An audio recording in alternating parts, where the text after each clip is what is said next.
할렐루야, 반갑습니다. 2022년 1월 3일 월요일입니다. 금년도 이제 첫 주간 시작됐습니다. 힘차게 이 하루도 또 출발하시기 바랍니다. 함께할 찬송은 309장입니다.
하나님의 말씀은 열왕기하 11장 13절부터 16절입니다.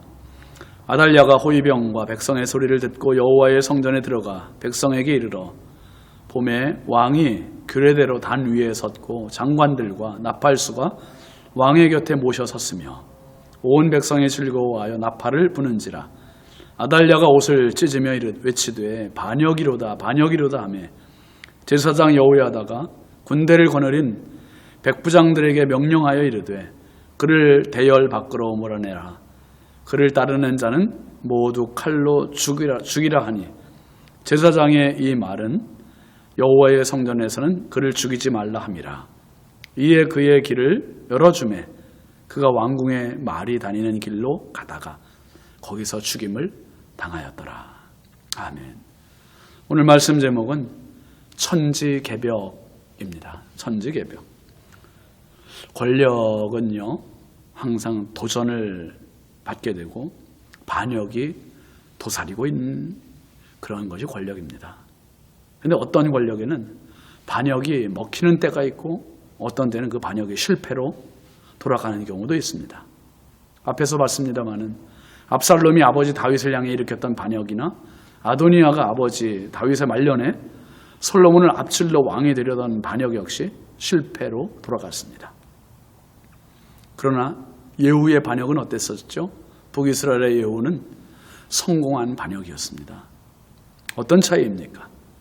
압살롬이나 아도니아는 전적인 자기 야욕에 기반을 둔 반역인 반면 예후 같은 경우는 아합의 가문 바알 숭배자들을 척결한다는 거룩한 분명한 명분을 가진 하나님의 도우심이 있었기 때문에 성공할 수 있었던 것입니다.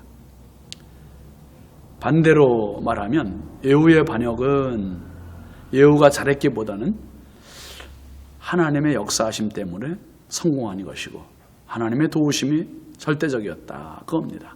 왜 그런가요? 이세벨과 그의 아들 요람의 악함이 하나님을 대적했기 때문이죠.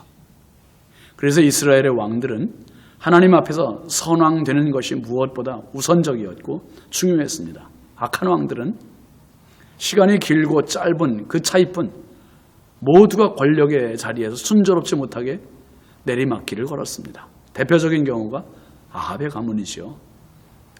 그리고 아달랴라고 하는 여왕 역시 아합의 가문의 끝자락에 있었던 여인입니다.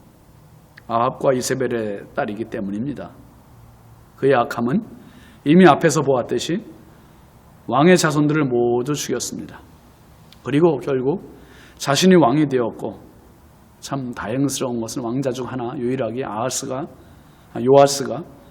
갓난아기 시절에 고모인 여호세바에 의해서 성전으로 숨겨질 수 있었고 그리고 저 요아스가 7살 아달랴가 왕으로 확정을 한 지 6년 끝에 대제사장 여호야다가 세운 치밀한 반역의 음모가 성공을 했습니다.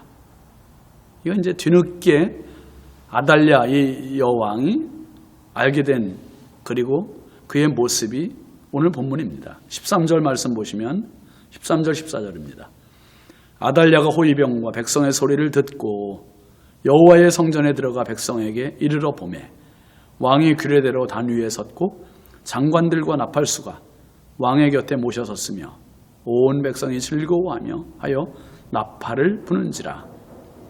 아달랴가 옷을 찢으며 외치되 반역이로다 반역이로다 하매 아달랴는 왕궁에 있으면서 지금 밖에서 어떤 일이 벌어지고 있는지 전혀 감지하고 못했었습니다. 어쩌면 그만큼 정보력이 약했거나 정권 장악력이 약한 것일 수 있습니다. 어쨌든 시끄러운 이 호위병과 백부장들의 소리를 왕궁에서 들은 것 같습니다. 그는 얼른 정신을 차리고 성전으로 가보았습니다. 그런데 이게 웬일입니까? 천지가 개벽입니다. 다 바뀌었습니다. 아직 어린 아이, 유치원생밖에 안 되는 7살짜리 요아스가 왕위에 앉아 있는 겁니다.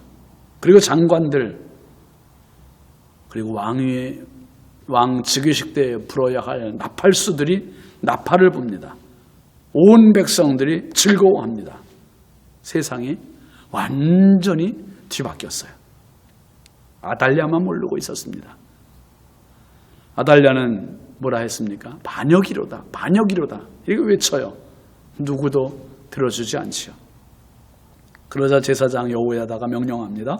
15절, 16절 보시면 제사장 여호야다가 군대를 거느린 백부장들에게 명령하여 이르되 그를 대열 밖으로 몰아내라. 그를 따르는 자는 모두 칼로 죽이라 하니 대제사장의 이 말은 여호와의 성전에서는 그를 죽이지 말라 함이라. 이에 그의 길을 열어주매 그가 왕궁에 말이 다니는 길로 가다가 거기서 죽임을 당하였더라. 아달랴를 성전에서 몰아내라고 명령하자 넋을 잃고 성전에서 나오던 아달랴가 결국 죽임을 당합니다. 천지가 개벽을 해도 당사자인 아달랴가 죽지 않으면 개벽이 아닙니다. 아달랴까지 죽었으니 진정한 천지 개벽입니다. 온 세상이 달라졌습니다. 이제는 평화예요. 평화. 온 백성이 두려움과 불안에 떨던 시대는 갔고 하나님의 은혜의 때가 온 것입니다. 이런 은혜가 있기를 바랍니다. 2021년도가 지났습니다. 횟수만 바뀐 것이 아니라 우리의 생각도 바뀌어야 되고 우리의 믿음도 달라져야 되고 하나님 앞에서 내 인생의 천지 개벽이 되는 새로운 평화와 은혜의 한 해가 되시기를 주의 이름으로 축원합니다. 기도하겠습니다. 하나님 아버지 감사합니다. 새해 주셨으니 새 마음, 새 생각, 새 믿음 가지고 내 삶의 천지 개벽이 일어나게 하옵소서. 올 한 해도 뭔가 변화가 있게 하시고 새로움이 있게 하시고 예수님을 닮아가는 복된 하루 되게 한 주간 또 하루 그리고 한 해가 되게 하옵소서. 우리의 영원한 개혁의 주인이신 예수 그리스도의 이름으로 축복하고 기도합니다. 아멘. 예, 오늘도 믿음으로 승리하시기 바랍니다. 감사합니다.